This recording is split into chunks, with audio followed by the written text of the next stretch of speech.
Tu t'es peut-être déjà demandé pourquoi certaines situations réveillent en toi une douleur que tu ne comprends pas vraiment. Pourquoi un silence, un message qui tarde, une absence, un regard détourné ou un changement d'attitude peut te faire autant souffrir? Pourquoi parfois tu as l'impression qu'on t'arrache quelque chose alors qu'en réalité tu n'as rien perdu? Si tu te reconnais là-dedans, il est possible que tu portes en toi ce qu'on appelle la blessure de l'abandon. C'est une blessure profonde, invisible, mais terriblement puissante. Elle influence tes émotions, tes relations, tes réactions et même ta manière d'aimer. Et souvent, tu ne sais pas qu'elle est là. La blessure de l'abandon ne commence jamais dans le présent. Elle prend racine bien plus tôt. Dans ces moments où tu as dû gérer seul quelque chose que tu n'aurais pas dû porter. Dans ces instants où une présence dont tu avais besoin n'était pas là. Dans ces périodes où tu as senti que tu ne comptais pas assez ou que tu n'étais pas prioritaire. Parfois, ce n'est même pas un traumatisme violent. C'est un ensemble de petites absences, de petits manques, de petites déceptions qui, accumulées, ont construit une peur silencieuse. La peur d'être laissé, la peur de ne pas être assez, la peur qu'on t'oublie. Quand tu portes la blessure de l'abandon, tu ressens la relation différemment des autres. Un simple éloignement peut devenir une menace. Un silence peut devenir une alerte. Un changement de ton peut devenir une preuve. Ton esprit part vite dans des scénarios catastrophes. Tu imagines qu'on t'aime moins, qu'on t'oublie, qu'on s'éloigne, qu'on te remplace. Pas parce que tu es dramatique, parce que ton cœur a déjà connu le manque et il ne veut plus jamais le revivre. Cette blessure te pousse souvent à t'attacher très vite, trop vite parfois. Tu donnes beaucoup, tu donnes fort, tu donnes tout. Parce que l'idée de perdre quelqu'un te coupe le souffle. Parce que l'idée d'être abandonné te renvoie à une douleur ancienne qui n'a jamais été complètement digérée. Alors tu deviens celui qui rassure, celui qui pardonne trop vite, celui qui minimise ses besoins, celui qui s'adapte, celui qui prend sur lui. Tu deviens celui qui a peur de déranger, peur de mal faire, peur d'être trop. Tu deviens celui qui s'oublie. La blessure de l'abandon se manifeste dans des comportements que tu reconnais peut-être. Le besoin constant de réassurance. La peur quand l'autre devient distant. La difficulté à être seul. Le fait de tout analyser, les messages, les silences, les réactions. Le sentiment de vide quand la relation n'est pas nourrie. Le vertige quand l'autre prend de la distance. Toutes ces réactions viennent de la même chose, une peur profonde que l'histoire se répète. Mais ce que ton esprit ne sait pas toujours, c'est que l'abandon que tu crains n'a rien à voir avec la personne en face de toi. Il a tout à voir avec ce que tu as vécu avant. La réaction émotionnelle appartient à ton passé, mais tu la projettes sur ton présent. Et tant que tu ne vois pas ce mécanisme, tu crois que c'est la situation qui fait mal, alors que c'est la réactivation de la blessure ancienne.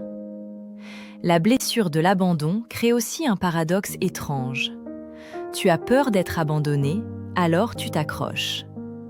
Mais plus tu t'accroches, plus tu as peur. Parce qu'en t'accrochant, tu sens que tu vas perdre quelque chose. Tu sens que tu donnes trop. Tu sens que tu te perds. Et tu as raison. Ce n'est pas ta place d'être toujours celui qui rassure. Ce n'est pas ta place d'être toujours celui qui s'oublie. Ce n'est pas ta place d'être celui qui se fait petit pour ne pas déranger. Tu mérites une relation où tu respires, où tu existes, où tu es vu, entendu et choisi. Quand on porte cette blessure, on a souvent développé des mécanismes de survie. Peut-être que tu deviens dépendant affectivement, cherchant chez l'autre la présence qui te rassure. Peut-être que tu deviens évitant, fuyant l'intimité pour ne pas être blessé à nouveau. Peut-être que tu alternes entre les deux, comme si ton cœur ne savait plus ce qui est safe. Ce n'est pas une maladresse, ce n'est pas un défaut, c'est une adaptation, une manière de protéger ton cœur d'une douleur qu'il a déjà connue. Alors comment on apaise cette blessure ? Comment on apprend à ne plus la laisser diriger nos relations ? La première étape, c'est de reconnaître ce qui se passe en toi. Reconnaître que la peur que tu ressens n'est pas une preuve que l'autre va partir. C'est un souvenir émotionnel, une mémoire ancienne, une alarme intérieure. Quand tu sens cette peur monter, prends un instant pour respirer. Place une main sur ton cœur et rappelle-toi que ce que tu ressens appartient au passé. Tu n'es plus l'enfant que tu étais. Tu n'es plus dépendant d'une présence extérieure pour exister.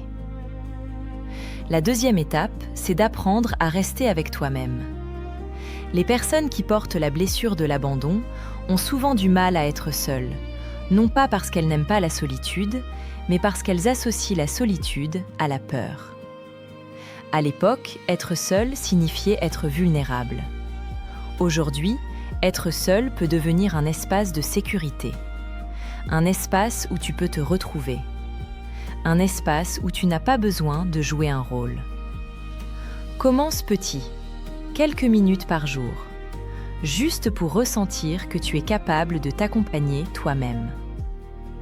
La troisième étape, c'est d'apprendre à poser des limites. Pas pour contrôler l'autre, mais pour te protéger. Tu as tellement peur de perdre que tu acceptes parfois des choses qui te font mal. Tu restes dans des relations qui te vident. Tu excuses ce qui ne devrait pas être excusé. Tu donnes plus que ce que ton cœur peut supporter. Mais poser une limite, ce n'est pas perdre quelqu'un, c'est te retrouver toi-même. Et les bonnes personnes ne s'en vont pas quand tu te respectes. Au contraire, elles restent. La quatrième étape, c'est d'apprendre à différencier le manque de l'amour. Le manque, c'est la douleur d'une absence liée à la blessure. L'amour, c'est la joie d'une présence. Beaucoup de personnes confondent les deux. Elles pensent qu'elles aiment intensément, alors qu'elles ressentent un manque immense. Mais le manque n'est pas une preuve d'amour, c'est une preuve de blessure. Et quand tu comprends cela, tu arrêtes de courir derrière des présences qui t'apaisent temporairement. Tu commences à chercher un amour qui te nourrit réellement. La cinquième étape, c'est de réapprendre la sécurité intérieure. La blessure de l'abandon se déclenche quand tu cherches la sécurité à l'extérieur. Dans une personne, dans un message, dans un regard, dans une présence.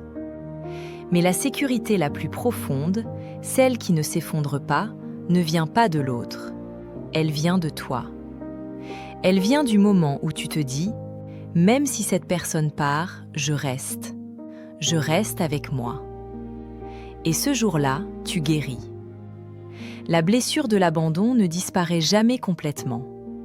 Mais elle s'apaise, elle se transforme, elle s'adoucit. Elle devient une partie de ton histoire, pas la totalité de ton présent. Elle ne dirige plus ta vie. Elle ne choisit plus à ta place. Elle devient une sensation, pas une prison. Tu n'es pas brisé, tu n'es pas faible. Tu n'es pas dépendant parce que tu manques de valeur. Tu es quelqu'un qui a aimé fort, mais qui n'a pas toujours été aimé comme il en avait besoin. Et ça laisse des traces. Mais ces traces ne définissent pas ton avenir. Tu peux aimer sans te perdre. Tu peux t'attacher sans t'effondrer. Tu peux avoir peur sans fuir. Tu peux être vulnérable sans être en danger. L'abandon que tu crains n'est pas devant toi, il est derrière toi.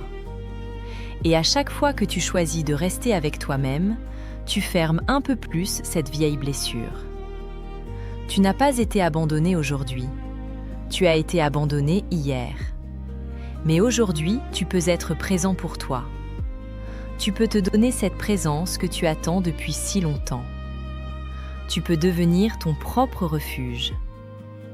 Et rappelle-toi ceci, tu mérites un amour qui ne réveille pas ta peur, mais qui berce ton cœur. Tu mérites quelqu'un qui reste. Et avant tout, tu mérites que toi, tu restes.